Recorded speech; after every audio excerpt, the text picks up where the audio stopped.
Cuando hablamos de fenómenos literarios, también tenemos que hablar de Francisco Ortega. ¿Qué significó Logia y por qué cree Juan Carlos Fau que esto se convirtió en uno de los libros más leídos en Chile?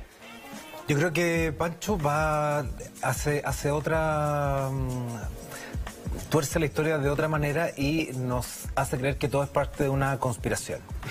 Es conspirativo. Eso rinde, porque además, no rinde porque además lo podemos creer y Pancho lo logra, nos hace sentir que todo lo que ha pasado en la historia de nuestro país ha estado conducido por 4 o 5 personas y todo está perfectamente alineado en favor de ellos. Y si uno lo dice sin haber leído el libro de Pancho, uno lo cree.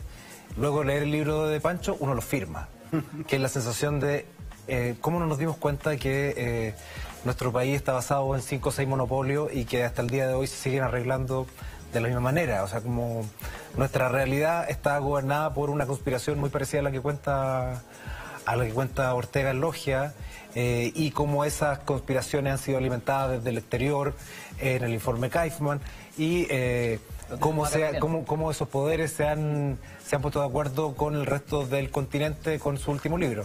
Entonces lo que hace Ortega es alinear eso, alinear nuestra realidad de una manera conspirativa y nos hace creer que eso es cierto. Entonces la mayoría cuando termina el libro se pregunta y dice, ¿es verdad? ¿Es verdad? Y entonces como que uno dice, un ejercicio súper juvenil. Yo creo que él tuvo una... No sé, una entrada al lector juvenil desde ahí, desde la conspiración, que es algo que les mata a los jóvenes. Sí, hay un hambre de conspiración. Pero totalmente, como imaginar que todo ya está imaginado, ya está puesto en escena y uno son como los monigotes, los títeres, eso les raya. Yo creo que eso fue súper difícil de creer porque en Chile son 5 familias. No es necesariamente juvenil, hay que decirlo también. Pero hay harto de realidad igual.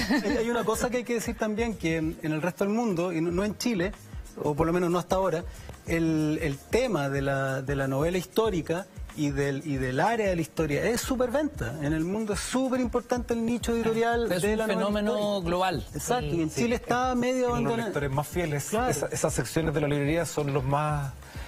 tus clientes más duros, esos que no te dejan jamás. Y es súper fácil. En Chile, uno de los libros más vendidos de la historia es Adiós al séptimo de línea, que es una fantasía en torno a la guerra del Pacífico. Lo que hizo Pancho es un poco reflotar ese interés, porque además tiene algo la historia que está muy a favor de la gente que le escribe.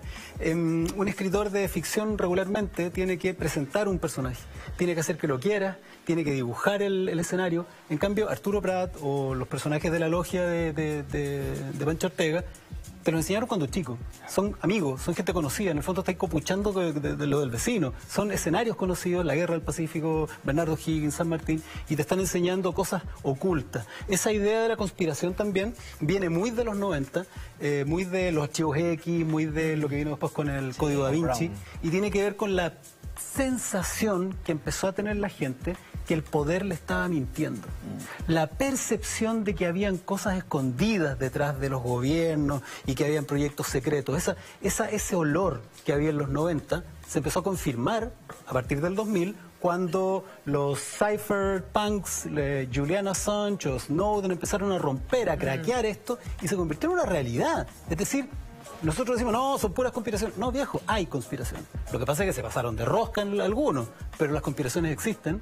Los acuerdos y las redes internacionales, hoy día nadie sería capaz de leer lo que pasa en Siria o lo que pasa en Turquía sin hablar de, no, pero ojo que están estos oleoductos por debajo y estas agencias. No, y ¿sabéis qué? Trump le avisó a Putin y Putin sabía, por eso que convocó... Es parte del análisis. Cata, respecto de esto mismo y sobre los fenómenos literarios, en específico cuando hablamos de conspiraciones o hablamos de